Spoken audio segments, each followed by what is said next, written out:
എടീ നമുക്ക് പാനിപ്പൂരി കഴിക്കാൻ പോയാലോ? ആ പോവാടി. ആ പുള്ളിക്കാരന്റെ പാനിപ്പൂരിക്ക് ഭയങ്കര ടേസ്റ്റാ. ഒരു മിനിറ്റ്. ഹലോ എടാ, പിന്നെ ഞാൻ പാനിപ്പൂരി കഴിക്കാൻ പോയിക്കോട്ടെ? വേണ്ടാന്നോ?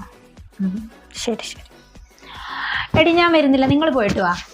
അവൻ പോവണ്ടാന്ന് പറഞ്ഞു കാണും. അല്ലല്ലല്ല, അവൻ വേണ്ടാന്ന് പറഞ്ഞുകൊണ്ടൊന്നുമല്ല. അതല്ലേലും അൺഹെൽത്തി അല്ലേ, അതുകൊണ്ട് എനിക്ക് വേണ്ട. അത് മാത്രമല്ല, അവൻ എൻ്റെ അടുത്ത് ഭയങ്കര കെയറിങ്ങാ.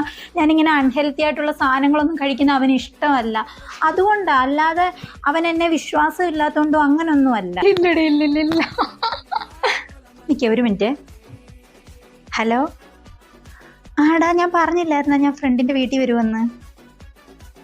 ഇല്ലില്ല, ഇവിടെ ബോയ്സ് ഒന്നുമില്ല, ഞങ്ങൾ ഗേൾസ് മാത്രമേ ഉള്ളൂ. ആ, വീഡിയോ കോളാ? ആ ശരി ശരി. എടി അവൻ പറഞ്ഞ് ഒന്ന് വീഡിയോ കോൾ ചെയ്യാൻ, നിങ്ങൾ എല്ലാവരും ഒന്ന് ഹായ് എന്നൊന്ന് കാണിക്കണം. ഇതെന്തുവാടി, ഇവന് നിന്നെ ഒട്ടും വിശ്വാസം എടി അവൻ എൻ്റെ അടുത്ത് വിശ്വാസം ഇല്ലാത്തതുകൊണ്ടൊന്നുമല്ല. അവൻ പറയുന്നത് ബോയ്സിനെ കുറിച്ച് നിങ്ങൾക്ക് അറിയത്തില്ല, ഞങ്ങൾക്കേ ബോയ്സിനെ കുറിച്ച് അറിയാവുള്ളൂ. അവർ ചിരിച്ചും കളിച്ചും ഒക്കെ നിൽക്കും, പക്ഷെ അവരുടെ മനസ്സിരിപ്പ് ശരിയല്ലെന്ന് അവൻ പറയുന്നത്. അത് എന്നോട് വിശ്വാസം ഇല്ലാത്തതുകൊണ്ടൊന്നുമല്ല, അവൻ എന്നോട് ഭയങ്കര